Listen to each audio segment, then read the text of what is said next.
43 unforced errors. That is how many Elina Svitolina put up across her two matches in Madrid before getting bundled out in the round of 64. 43 on clay against players ranked outside the top 40. And nobody in the mainstream tennis media is talking about it, but I am, because that number is the single most important data point heading into this quarterfinal in Rome. I've been watching Elina Svitolina closely all season, and I'll be straight with you. She has been genuinely brilliant in 2026. The ASB Classic title in January, that stunning run to the Australian Open semi-finals, the Dubai final, deep runs in both Indian Wells and Stuttgart. She is playing the best tennis she has produced since 2019, no question. Back inside the top 10 for the first time since 2021.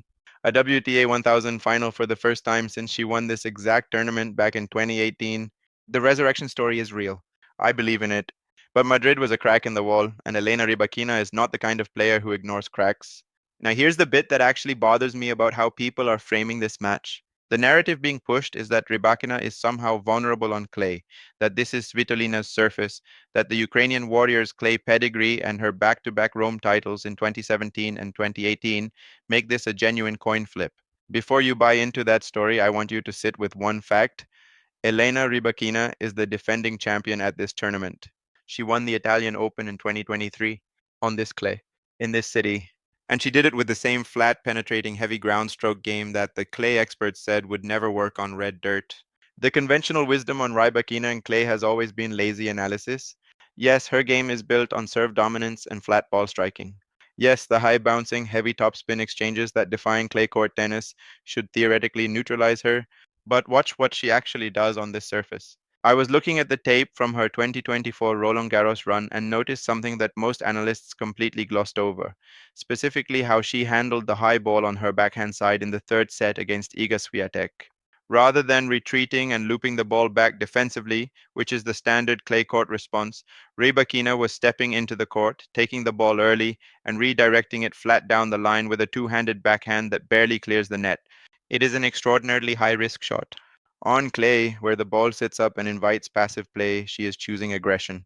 That is not a clay weakness. That is a clay weapon that most opponents simply don't have an answer for.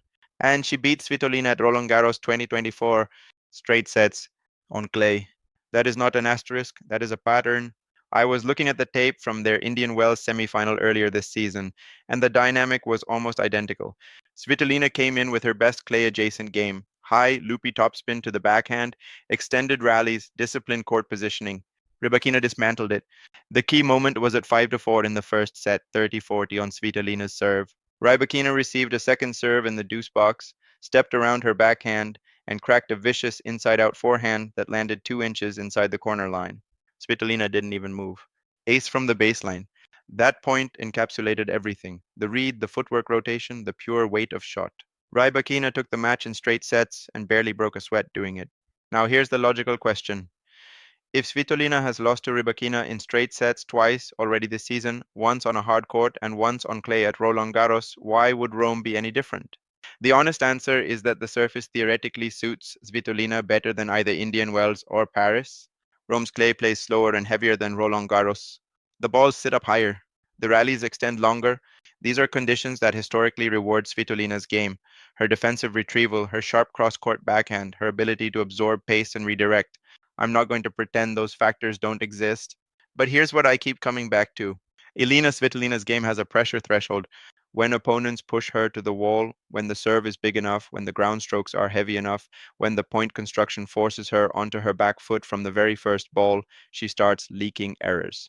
We saw it in Madrid in a violent way. 43 unforced errors is not bad luck. That is a player whose margin for error collapsed under the weight of sustained pressure. And nobody on the current WTA Tour sustains pressure quite like Elena Rybakina.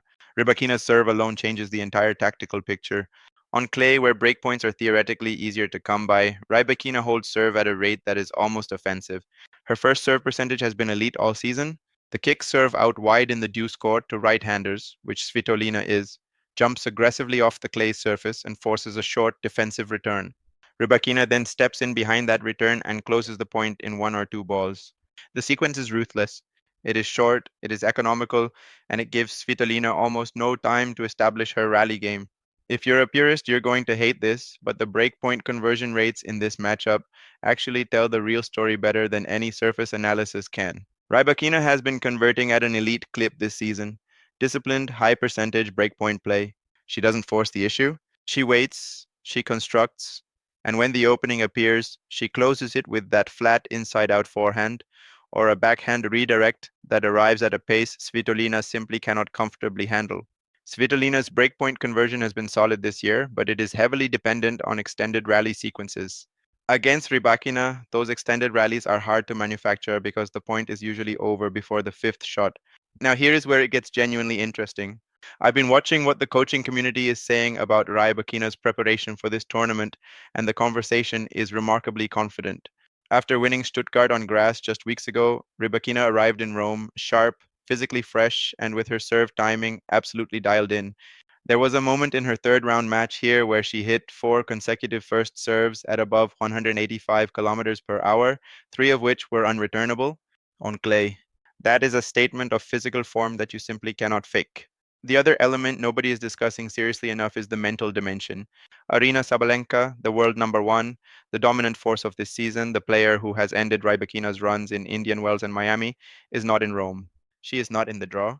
The road to the title has never been clearer. When a champion of Rybakina's caliber, Australian Open winner, former Wimbledon champion, Italian Open champion, sees a draw like this, something shifts internally. The urgency sharpens, the focus intensifies. I genuinely believe she will close this tournament out, and the path starts right here against Svitolina in the quarterfinals. Svitolina is a warrior. I want to be precise about that. She's one of the most mentally resilient players in the history of women's tennis. What she has done since returning to the tour, balancing her tennis career with everything happening in her personal life and in her country, is nothing short of remarkable. The comeback to the top 10, the WTA 1000 final, the Australian Open semifinal, this is a genuine story of elite level perseverance. I have enormous respect for her, but respect and a betting pick are two different things. Rybakina wins this match. Two sets.